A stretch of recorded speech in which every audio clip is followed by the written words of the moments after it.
Hello everybody, my name is Doug Lawrence. I'm from UKTI Investment and I deliver export communications review within the West Midlands. This session, I'm running two presentations. The first one is about making sure international clients find you before they find your competitors. A quick background on myself, but I'll skip on to what we want to cover with the objectives. What we're trying to look at is helping you create a more effective international web presence. I'm using the word web presence because most people think of websites. A web presence could also involve social media. It could involve your presence on other people's websites. It could involve your presence on catalog stores, on e-commerce sites.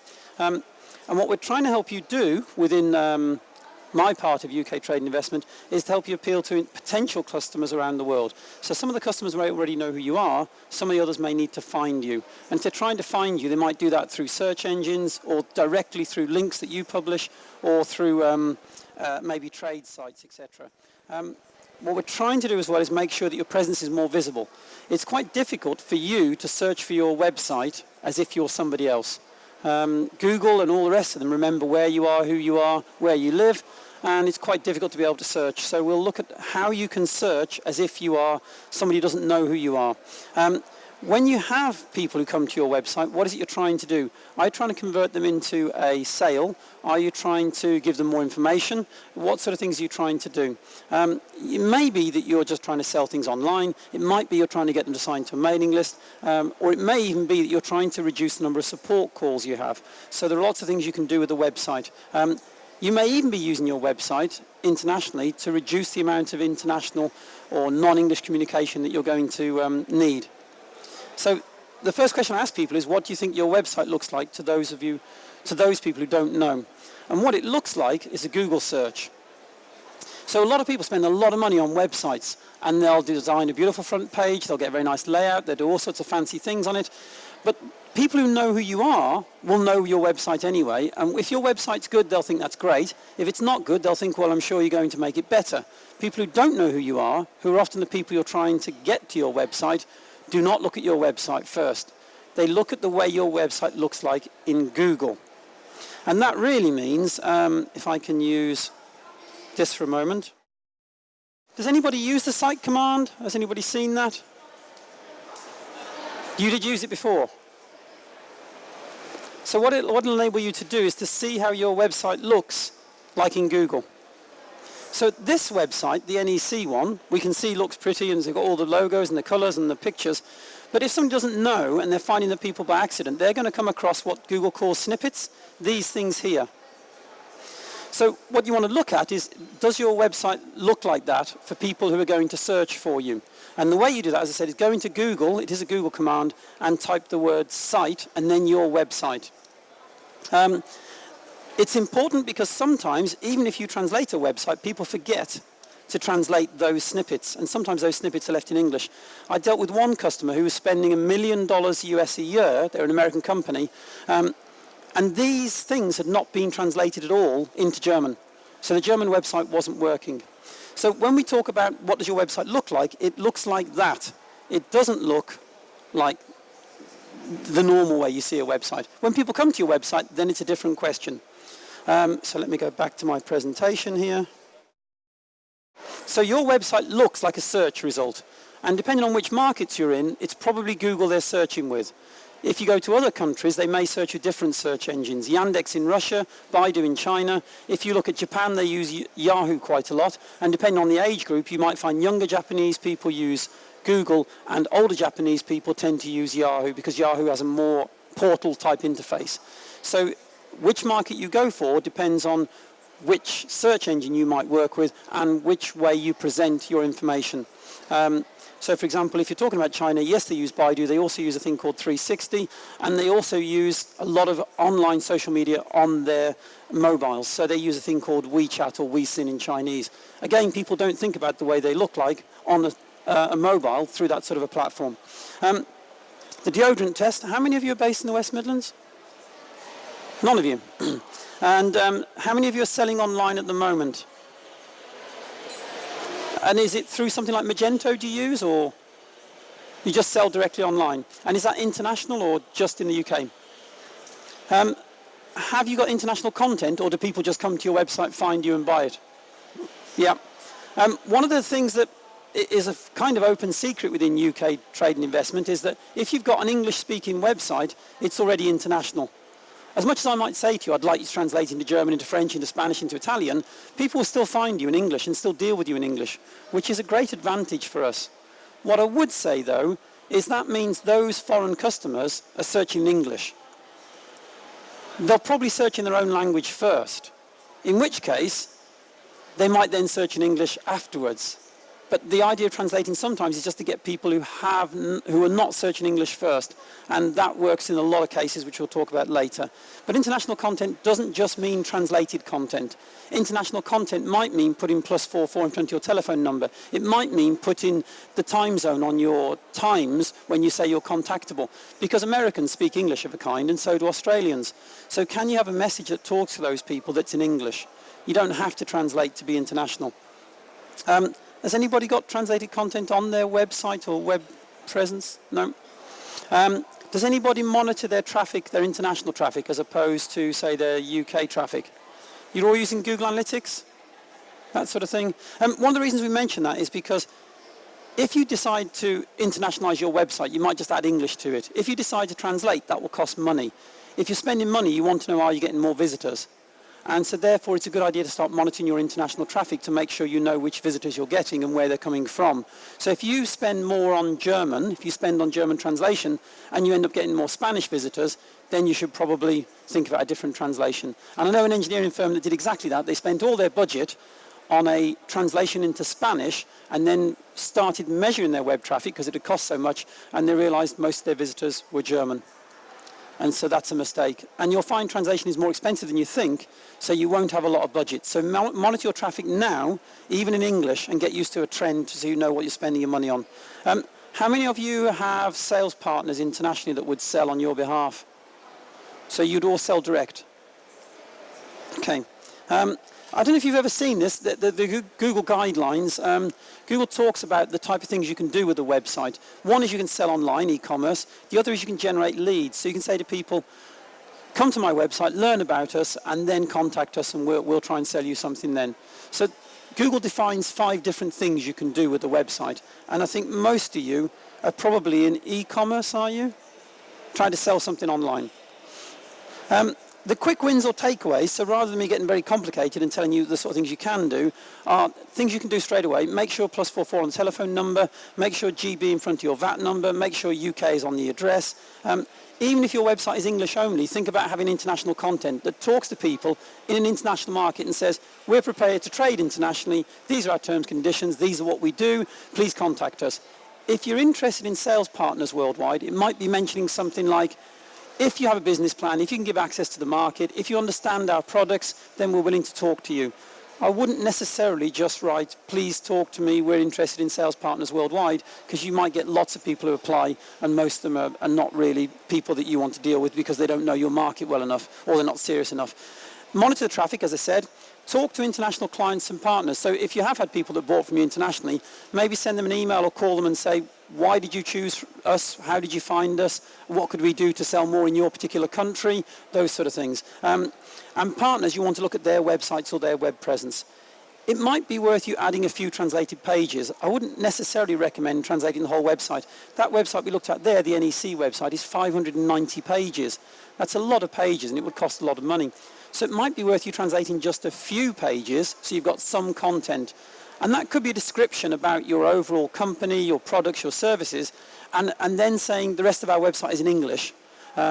If you are selling products online, generally the order of translation would be translate something that tells them about your company, about your product.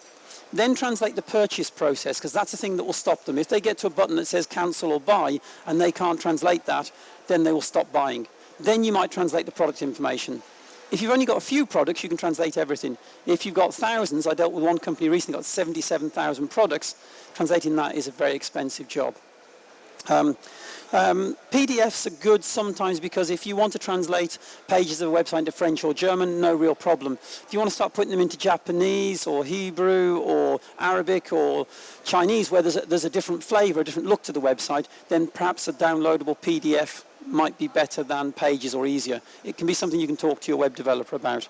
There are certain things you need to do for Google in particular. If you've got international content, Google wants you to make sure that you geo-target that content. It wants you to make sure you tell Google which country that content is for, and it wants you to set the language. Particularly, it wants you to set a thing called hreflang, which is a new thing that Google is sort of insisting upon now. And don't forget to look at your competitors. Look at them and see what they're doing. Are they translating? Have they got content on their website that's in different languages or even just in English? One company I dealt with, they said to me, look at our competitor down the road. They're not any bigger than us, and they have all these flags on the website. And really, they don't have flags. They have lots of flags, but only 3 of them worked. So sometimes your competitor's website isn't as impressive as it seems anyway. That's just a quick screenshot of how you might geo-target within Google. Most people understand Google Analytics. Most people understand Google AdWords. Most people don't use Google Webmaster Tools. Do any of you use Google Webmaster Tools at all? Google Webmaster Tools allows you to own a website. It allows Google to tell you what you're doing. It will allow you to submit your search, your sitemap, and Google will then test your sitemap against what it's indexed. So Google Webmaster Tools is very important, and it should be linked back to your Analytics account and your AdWords account. All the major search engines have a Webmaster Tools account. Yandex has one, Baidu has one, that's only in Chinese, and Bing has one. It's also where you geo-target and where you set the language. One of the things I would say about why would you bother translating a website or adding international content is, depending on whose figures you read, something like 56% of the internet is in English. That means you're already in the most competed for market. So your website is competing against 56% or thereabouts of the internet. If you translate into German, you're only competing with 6% of the internet.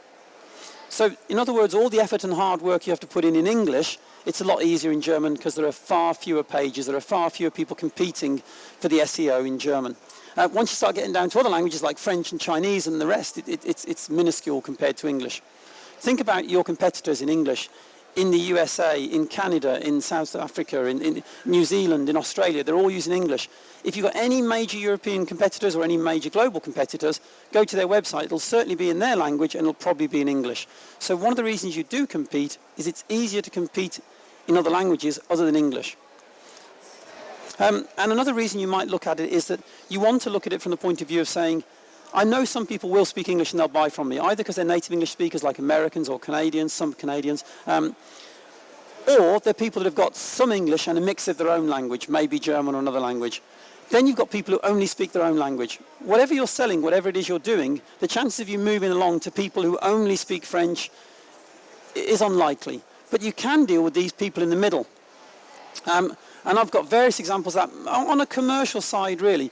The more you do, if you're B2B, if you're selling to business, then it tends to be you don't need to go as far along that. If you're dealing with consumers, you tend to have to localize more. You tend to have more of their particular language. And what that means is the budget, whatever you've got in terms of international marketing, it's more focused. So if you're going to go to Germany and you're going to go retail, then you need more German retail information. If you're B2B, then you could spread that budget a bit more between German and French, for example. So what you're trying to do initially, if you're spending, is try to say, okay, I can put a bit of German in there, and that means I can get those Germans who might search in German first, land on my website, be able to speak English and say, okay, I'll deal with this company. And there's many examples of that we've helped with in UKTI where people have had just a few pages translated, they've got people to the website, and then they've communicated with them in English. And don't forget, if you do get anything translated, you can always put on your website, we only speak English, whatever that would be in that language. So going to have a full localization is often more expensive, and if you haven't got those in-house language skills, it probably isn't worth doing. So what you're trying to do with language is to increase the number of potential buyers to move along that spectrum. We often look at saying that you've got some kind of maturity level. You might start off with a domestic website, which is just in English, just for the UK. Remember, the UK has Welsh as well, so it's not just English, but there you go. You could then add some international content, which is in English. You could then look at geo-targeting pages for particular markets. So if you added some content for the USA, you need to tell Google that's for the USA. Generally speaking, depending on who you are, I would say you don't change your content to try and pretend you're from the USA. You might need to use their terms, which they search for, but I wouldn't try and change spelling necessarily unless you really are involved in the USA, because there's a lot more to USA English than just spelling. So geo-target the content, add some pages, and then think about, as your return on investment grows, as you get more clients, as you get more interest, as you feel that you can invest more, you might decide to move either to more pages or to separate sites. It can depend upon if your market is significantly different in your target market. Sometimes the products you sell are for one type of people in one country and for a completely different type of people in another country. If that's the case, then you might have separate websites. If you're broadly selling to the same type of people in each market, you might find it easier to have a single website. Be happy with the domestic presence. So are you happy with your website? Are you happy with your social media? Are you happy with your online presence? Can you be found? Who does what? Do you like your web developers? Can they help you go international? Who's handling all the sort of postings on social media, whether that's Pinterest or Facebook or LinkedIn or whatever else? And do you know, is there a return on investment? Websites cost more than you think. I'm sure any of you that have been involved in that know that you go through 2 or 3 iterations, and eventually the one you like is usually the cheapest one because it's the one you spec'd most, because it's your 4th website. When you go international, that can have a cost as well. And you need to start thinking about, I'm happy with my UK site, I understand what it does, now I'm prepared to go international. When you do go international, you can look at it from the point of view of, have I got a strategy, or am I just hoping somebody will contact me? UK Trade and Investment, we'd like you to have a strategy. We'd like you to talk to an international trade advisor. We'd like you to plan which markets you're going for.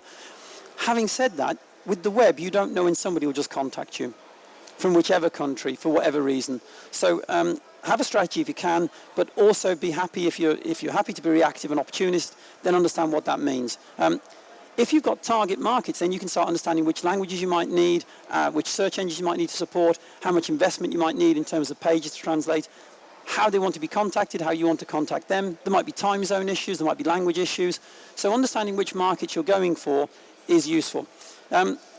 Resources you have, you might say, well, look, we would like to go to Germany, but we've got a French speaker in-house. So maybe you decide to go to France instead, because it's easier for you to support the French market. It might be you've got some in-house resources that can handle things like social media or handle Pinterest or something like this.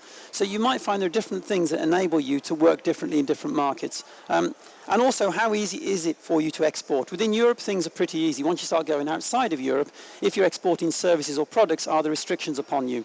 So do you need to put those restrictions on the website? So, for example, you might say, we're happy to ship worldwide. We'll give you proof we posted. We cannot guarantee it'll be delivered. Because in some countries, you can't guarantee it'll be delivered. So think about what you need to do in terms of your international plan. You can start off by talking about that in English on your website. You can tell the customers internationally what you offer, what you're prepared to trade with, which currencies you'll take or which currencies you don't take, what your trading conditions are, what your returns policy is perhaps, what your contact details are. Are your contact details different for different markets? We found that if you start using local telephone numbers, you will get more inquiries, but you might say you don't want inquiries on the telephone. So think about how you want to handle inquiries internationally. Do you want them as an email rather than as a telephone call? And when can you handle that telephone call? If somebody calls you from Australia, it might be a bit too late in the day to take it, or too early in the day. Frequently asked questions. Frequently asked questions will prevent or reduce the number of support calls, the number of emails you get from people saying, do you ship to this, do you ship to that? A company I was dealing with was selling car parts, aftermarket car parts, and they had examples of clients who'd bought this in Texas. They had an email from somebody in California saying, I see you ship to Texas, do you ship to California? Which you would think was kind of obvious, but anybody who's dealt with the USA realizes there are different taxes in different states. So you have to declare things differently. So do you put that sort of information on your website? Yes, we ship to the USA, but it's up to the client to figure out the tax, because that's an issue. So think about the frequently asked questions. You might need to change things like measurements into imperial, into metric. You might need to say things about security. You might need to say things about whether they need a customs declaration. What questions do they ask you when they contact you? Put those up on there. And then if you do translate the website, those things can be translated and reduce the number of calls you might have or support issues you might have in languages you don't understand. If you do a translation, as I mentioned earlier, you want to look at whether you're doing a full or partial translation. I've done about 150 odd website reviews for UK Trade and Investment in the last year. Only one of them turned around to me and said, we only want full localization. Because they deal with consumers, and they deal with consumers based on their service level. They look after their customers. So they said, we don't want a partial localization. Most companies are happy to have some German, some French, some Spanish to see how the market goes and then add more translated pages as that works. There are some markets where actually you probably don't want to localize. If you were selling high value goods into, say, Arabic speaking markets, then probably they're going to speak English anyway, because they're not searching for high value goods in Arabic. They're searching for high value goods in English probably. They're searching for other value goods, lower value goods in Arabic maybe. So think about which markets you're looking at. Language is not the same as countries. If you translate into French, that can go for about 47 countries across the world. The same with Spanish. If you choose France as a market, if you have a French flag on your website, when somebody clicks it, it ought to go to pages about France, not necessarily about French speakers across the world. So I think sometimes you might want Francais rather than the flag. And if you click Francais, you then might talk to people all across the world. Same in Spanish, you might talk to Spanish speakers all across the world. So think about whether you want languages and or countries. Your customers probably search in their own language first. So think about whether you can put something in there first. Have you got a budget for international? What's it worth? And if you've got a budget, are you going to split it across multiple languages? Because that will be the expense. If you decide to go for one language, then you've reduced the chance of other people contacting you. If you're only looking for international distributors, which we're going to talk about in the next presentation, then you probably don't need to translate anyway, because if you want an international distributor and they can't speak English, they're not going to be much good for you anyway. So it's probably only if you want to deal direct that you'll put translation on there, or if you're trying to impress clients or partners or competitors even sometimes. You don't have to translate web pages and whole websites. You could just translate a few pages, and you could add, as I said, downloadable PDFs. Downloadable PDFs are quite useful because then they can move them around if somebody wants to go in the decision process, because not all markets are people necessarily looking at the web all the time. That's a far more complicated diagram about what you might look at in terms of maturity, where you might have no web presence at all. You then might build an English-speaking only website. Then you might add some translation, start analyzing your traffic, put some conversion analysis. Are you all using conversion goals in Google at all? Conversion goals are where they reach a certain goal, such as, say, a thank you page. And when they reach a thank you page, they become a separate group of people, and you can analyze, hopefully, what they searched for, what they went to. This is called separating the serious from the curious. If you can use conversion goals, you can then start generating content that appeals to those type of people, rather than just anybody that visits your website and downloads your images and steals things from your website. What you want is people who fill in a form, who make a valid inquiry, who buy something. Make those conversion goals, then use that content, the things they search for, and feed that back into your website. It also means when you're looking at translation and international that you have to have a revision process 3 or 6 months later, because you have to say, well, I found out what they actually search for is this word in French rather than that word.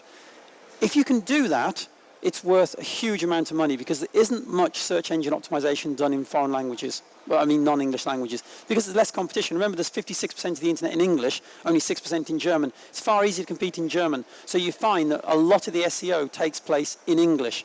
So if you can use conversion goals for your translated content and get those terms people are searching for, it will be extremely valuable. And again, of the 150 companies I've dealt with in the last year, 0 have done that. 0.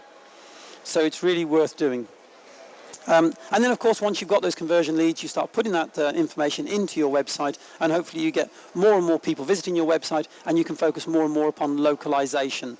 We often talk about translation, putting one language into another. Localization might mean, I dealt with one company, and they made bridges, and they translated into French, and they'd got a picture of a bridge in Newcastle. And I said to them, have you ever made, no, German, sorry, it was a German translation. And I said, have you ever made any bridges for Germany? They said, yeah, sure, loads. I said, why haven't you got a German bridge there on your German website? And they said, we never thought of that. So a German probably wants to see a German website. So think about whether your customers want to see something that appeals to them in the local market. It's not always true. If you're selling English heritage goods, for example, they want to see English things. If you're selling other technical, perhaps computer-related things, they might want to see that being used in their particular market. So think about what will appeal to them. And don't forget things like the budget you've got, the time available to do this, how many markets you're looking at, what sort of technology base you've got. There's a lot of people who've got e-commerce sites, but you might find those e-commerce sites don't support multiple currencies, don't support multiple languages, don't support multiple websites. I don't know if you've ever looked at something like a Chinese website. That looks very different to the sort of website we would use. Partly because it takes a long time to type things in Chinese, so they use point and click more. So when you look at design, it's different in different markets. most of you will probably not need to go to this level. And if you were selling into China, you'd probably use Taobao or something like that anyway. So things like we'd recommend you to do is to reserve your brands on the internet. If you've got product names, if you've got company names, make sure that that string, those characters belong to you. When you search them on the internet, they come to your website, not to somebody else's. So sometimes you buy a domain like a .com, not because you want to use it, but because you want to prevent somebody else using it. This sort of thing here, name check, is quite American in a sense, but it'll check 157 different social media sites at the moment. You put a string in there, and it'll tell you whether that profile is available. It unfortunately doesn't. It's American, so it includes a few international ones. It doesn't include the major Russian ones. It doesn't include the major Chinese ones. It doesn't include the major German or French ones. Viadeo for France, Zing for Germany, that sort of thing, or Vkontakte for Russia. But it at least enables you to say, I can put a string in there, whether it's the name of a particular product or the name of our company, and see if those media profiles are available. They can set those profiles up, link them back to your website, link them back to your Google Plus page, so Google knows about them, and that helps reinforce your brand across the internet and prevent somebody else registering that. Anybody using Google Alerts? Google Alerts will tell you, to a certain degree, whether your name, I've got 151 of those going at the moment. You can put your name in. Sorry, you can hardly see it. Just type Google Alerts into Google, and it will come up with this screen. You can choose a language, you can choose a region, you can put in any string you want, your product name, your customer name, your company name, your partner's name, your child's name, whatever else you want, and Google will send you an email when that's newly indexed. It's a free service, so it's not brilliant, and a lot of people think it doesn't work as well as it used to. You can pay around $500 for these sort of services, but just as a free service, it's worth doing. You should always have things like, if you're going to visit let's say an exhibition like this in Germany, you might want to put in the name of people you might visit, so when you see them in Germany, you can say, oh, I hear this, and think, how did you know that? Well, Google told you a week ago whether they were indexed. So it's useful for that sort of thing as well. I'm assuming this presentation will be available for you to download. There are links here to places you want to go to if you need more information. The Google Webmaster Tools videos on YouTube are brilliant. There's about 700 of them. Some of them are in different languages. But any question you've got around Google SEO, go there first. If you go onto the internet and type things about Google SEO, you won't get Google first. You'll get other people that say, we know what Google mean. Google are often intentionally ambiguous. They're ambiguous because they can't tell you everything, because if you told everybody everything, you wouldn't need Google. So in other words, use the Google Webmaster Tools channel for questions. Matt Cutts, anybody heard of him? He's a Google person that's allowed to say certain things, so it's worth watching him. How Search Works, I've put links to these at the back as well. How Search Works is a very basic video, but it's good to watch on how search works. Creating an SEO strategy with Google is a very good one. It's 15 minutes long. First 5 minutes are great, second 5 minutes difficult. Last 5 minutes, rocket science, but nevertheless worth watching. If you want to search anonymously, you've got lots of different ways. One is you can go to a library and search from there. Don't search from your own computer. Remember to clean the keyboard first. One is you can use DuckDuckGo, which is anonymous search. You can also use VPN, which you'd have to pay for. If you try and search for yourself, for your products, for your customers, whatever it is, it's quite difficult on your computer because Google knows you, as much as you try and search incognito, etc. So this is a handy way of doing that.